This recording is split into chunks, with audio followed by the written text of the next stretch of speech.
นี่ก็เป็นงานแต่งของลูกหลานของข้าพเจ้าเองได้จัดขึ้นอยู่ที่เมืองนากายแขวงขมวนเป็นงานแต่งของสุขสันต์แก้วมณีและนางดาวอนไสยสิทธิ์งานแต่งนี้ก็ได้จัดขึ้นที่เฮือนเจ้าสาวที่บ้านอุดมสุขเมืองนากายในงานนี้ก็ไปเบิ่งนกกันว่ามีไอ้น้องพะแน่มาบาสีชูควันมางานดองงานแต่งนางมือมัดคอมัดแขนบาสีชูควันเราจะไปเบิ่งนกกันว่ามีไอ้น้องมีญาติพี่น้องภายในมา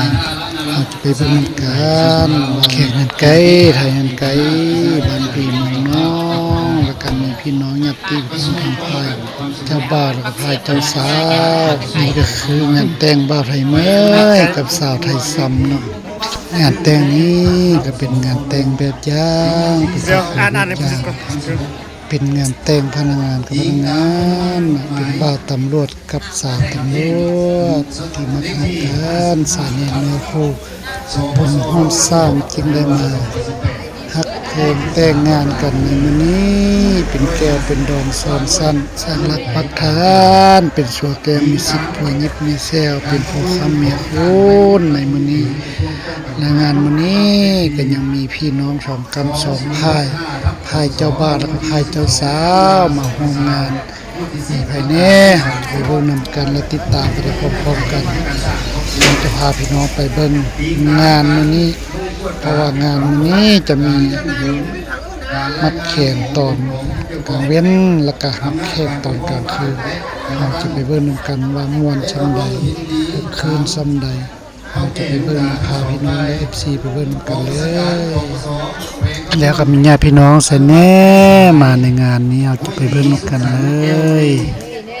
ตอนนี้เพิ่นก็ได้อ่านประวัติย่อการจดทะเบียนสมรสระหว่าง2กรรม2พายระหว่างบ่าวสาวมีการสมรสก็มีการจดทะเบียนที่เรียบร้อยจึงได้ตกลงปลงใจกันแต่งงานขึ้นเพื่อสละโสดในครั้งนี้แล้วก็มีลูกตา2เก้า2พายมาเป็นสักขีพยานมีการจัดตั้งทุกภาคส่วนมาเป็นสักขีพยานว่าสละโสดแล้วในตอนนี้ในส่วนตัวหนุ่มเมืองหนาวบ่าวไทยเมยก็ขอแสดงความดีใจมายังบ่าวไทยเมยกับสาวไทยซ้ำได้แต่งงานกันในครั้งนี้ขอให้เป็นผัวเดียวเมียเดียวตลอดไปในครั้งหน้าว่าทุกข์หรือสุขก็ขอให้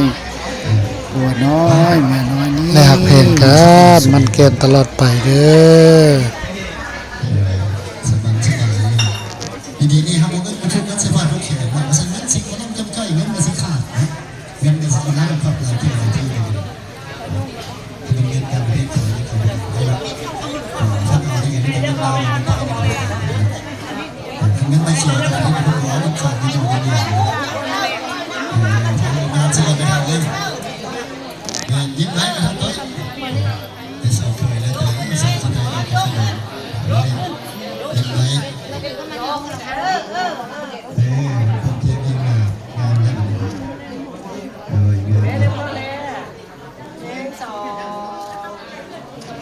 ยิ้มได้สวยยิ้มได้สวยโอเคนะพ่อตอนนี้พี่ปู่ย่าอยู่ข้างพี่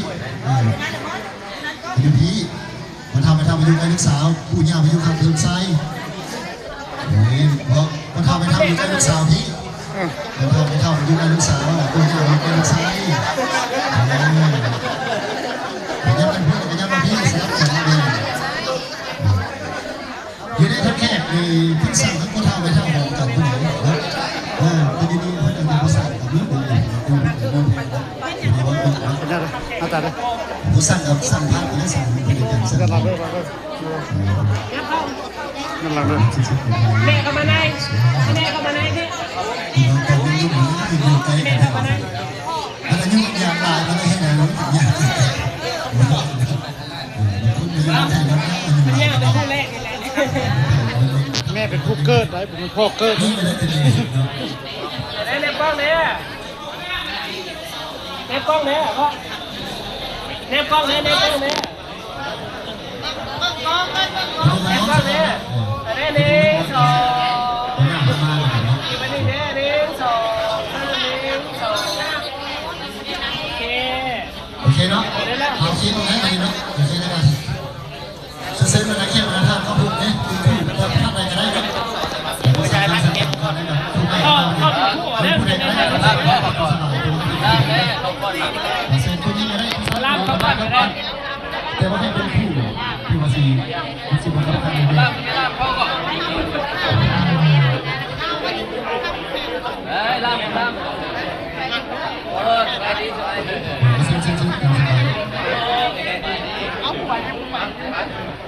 เราจะย้ายนะเขาเข้าไปคู่เนี่ยยัง เอา ไง เป็นคู่ตรงนั้นเนี่ยขออนุญาตนำเอาเป็นคู่สักได้ครับแต่ผู้นี้อะไรก็ทราบแต่ว่าผู้อะไรครับขับข้าวในแน่เนาะดูทั้งข่าว เข้าเป็นค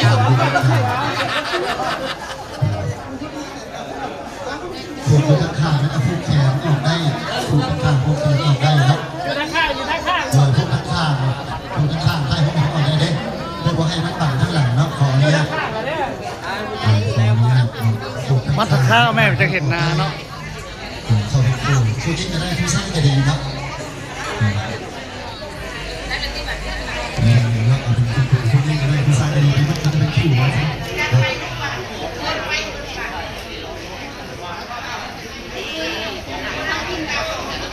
ครูทั้งข้าวแล้วก็ให้พวกครูไปเลย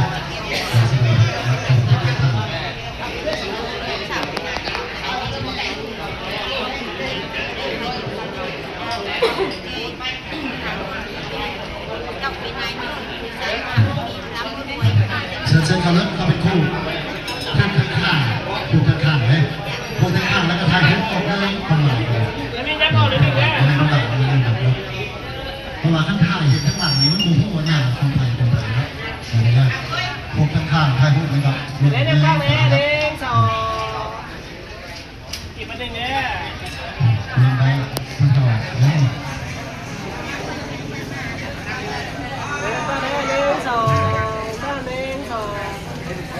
ที่คุณไปเขาเลยเช่น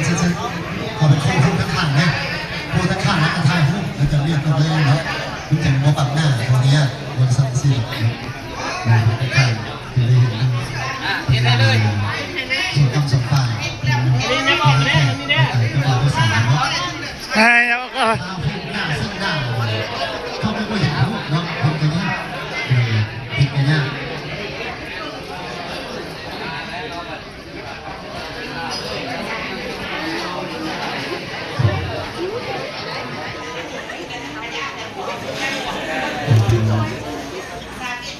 ชื่อว่าฟุกแคนนะครับถ่ายรูปแล้วก็เล่นเลย ถ่ายรูปกันให้เป็นถ่ายรูปกัน ฟุกแคนนะครับถ่ายรูปง่ายๆมันจะเลื่อนออกเลยแต่ฟุกข้างเพื่อนเราบอกว่าถ่ายรูปแสดงงานนั่นผมนะถ้าไม่ฟัง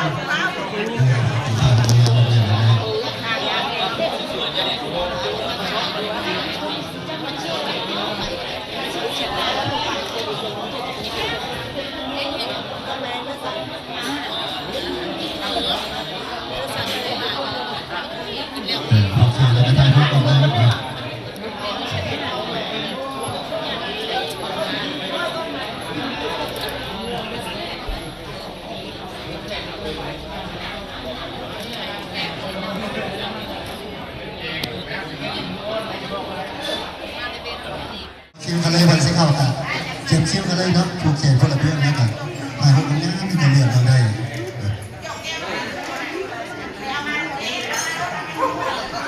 แต่ว่าขั้นตอนแท็กซี่เนี่ยมันผูกแขนไม่ใช่ง่ายขั้นตอนแท็กซี่ผูกแขนกันเลยทั้งง่ายขั้นเขาหน้าเส้นหน้าที่กูเห็นยังไม่ค่อยง่ายอีกนะ ถ่ายรูปเนี่ย ทำงานเรื่อง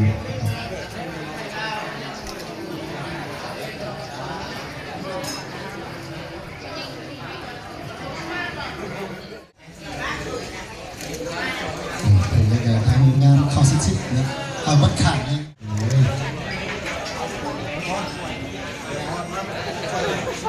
เชื่อน้องคาสิโกะจับคู่กันมาก่อน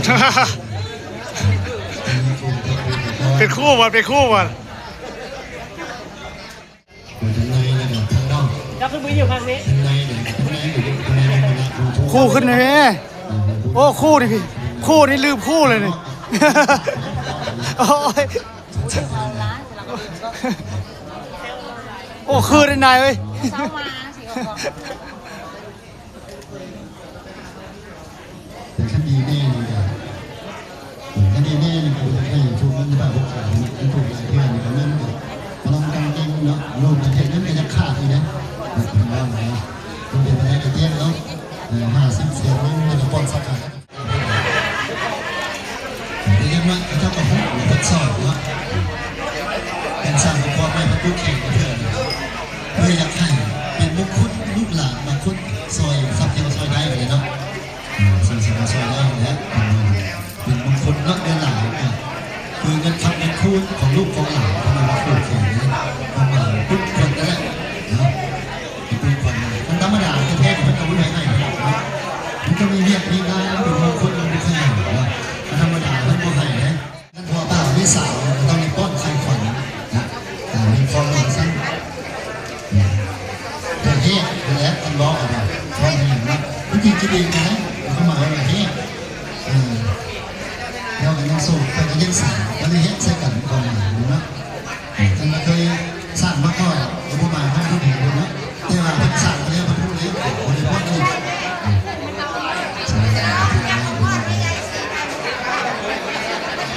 สบายดีสบายเนาะอยู่ในบริษัทอยู่เนาะ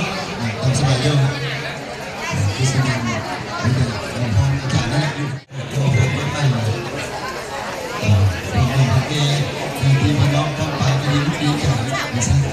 ลูกหลานมันคงเป็นฝันเป็นฝามีขับมีครัวส่วนที่หักเรือนี้นะมันอยู่กับเขาอยู่เนาะหัวเขาอยู่บริถือลงมาเนาะที่หักเรือนี้นั่นมันขึ้นกับภาคอื่นท่านพอมีถูกต้องพร้อมดอกมันคงนิดเดียวครับขอบคุณครับไทยฮุกเซ็นตัวอะไรทำอะไรเซ็นตัวอะไร เข้ามาเลยเข้ามาเป็นคู่แล้วเนี่ย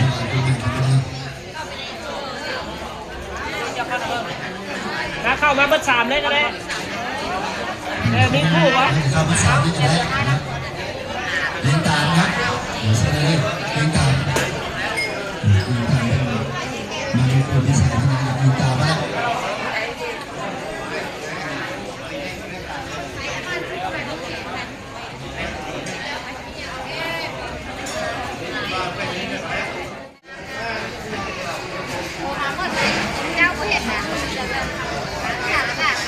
เดี๋ยวถ่าเป็นมัดแล้วนิดนึงเนี่ย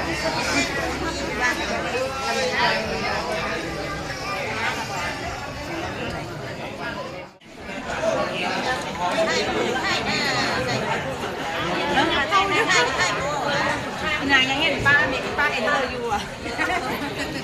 ป้าเห็นนั้นดีนะ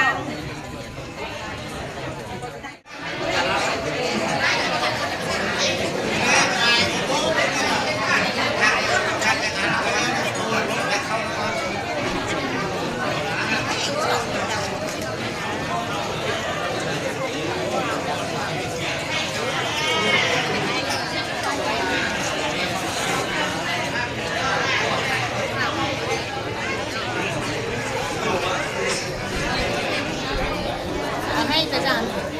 ให้จะแบบ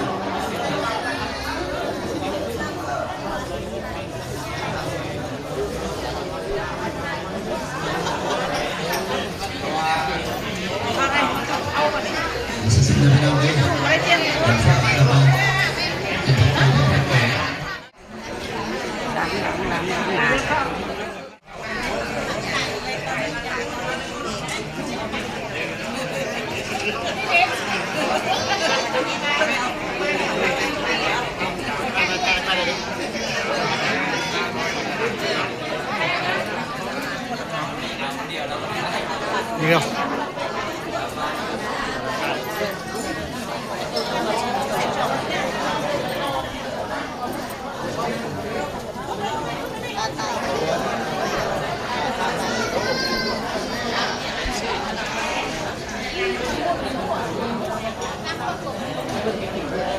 เ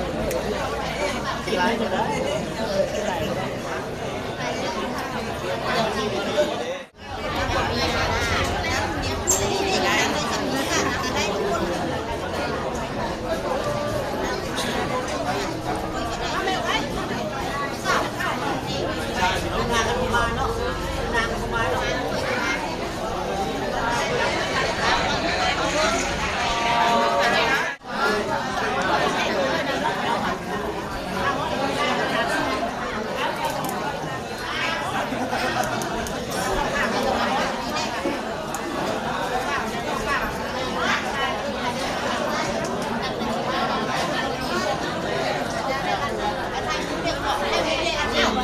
ยกเข้าขึ้นเข้าขึ้นเข้าขึ้นนั่งคู่เข้าขึ้นเลยไม่ต้องนั่งแก่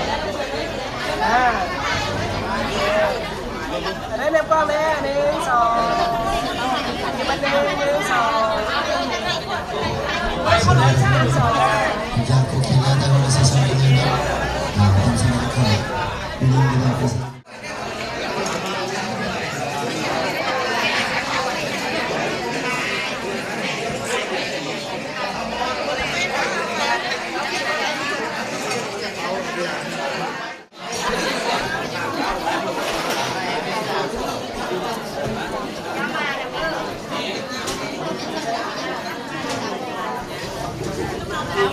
บักกล้องเนี่ย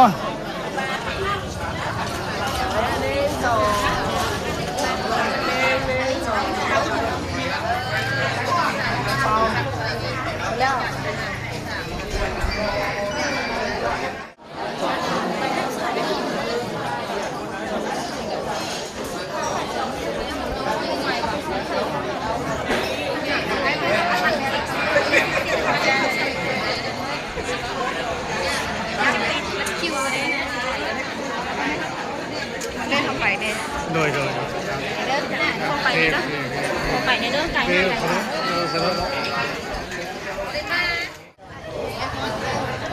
เขาจะมาแต่เช้าจะมาแบบ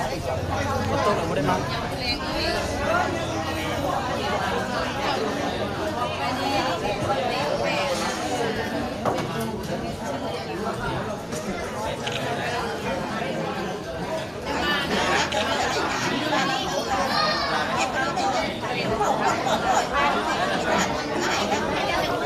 ไม่ไปสิเข้า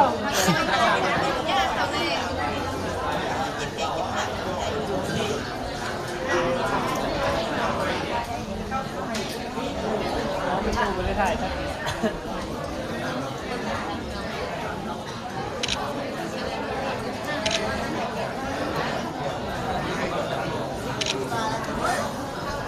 กูนี่บ่ถึงถ่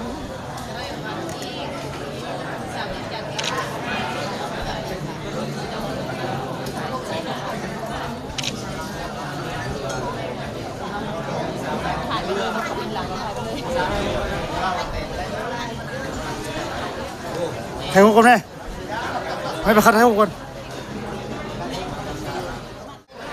ไงเขามันจักมันมัว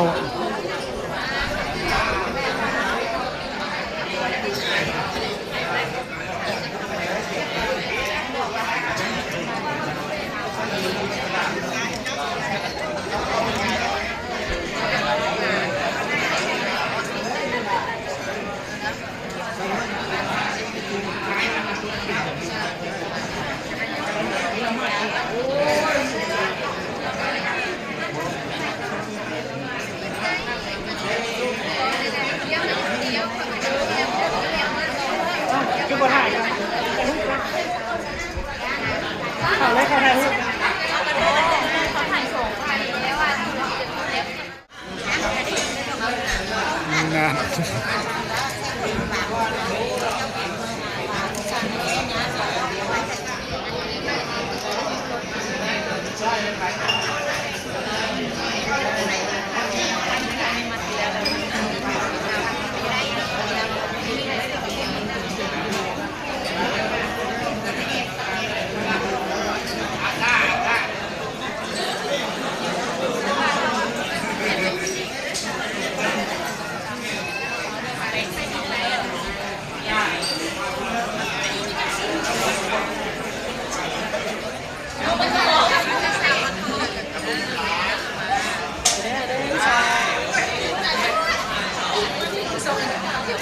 เห็นสิไหนเห็นสิไหนเอาได้หูเนี่ยเป็นสองสามเป็นสองยินดีฮันเป็นมาเต้นสองสามเป็นสอง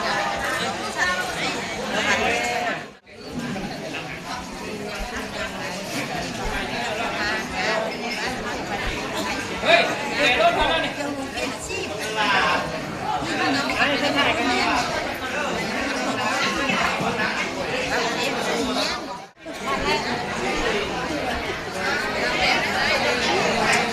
subscribe cho kênh Ghiền Mì Gõ để không bỏ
lỡ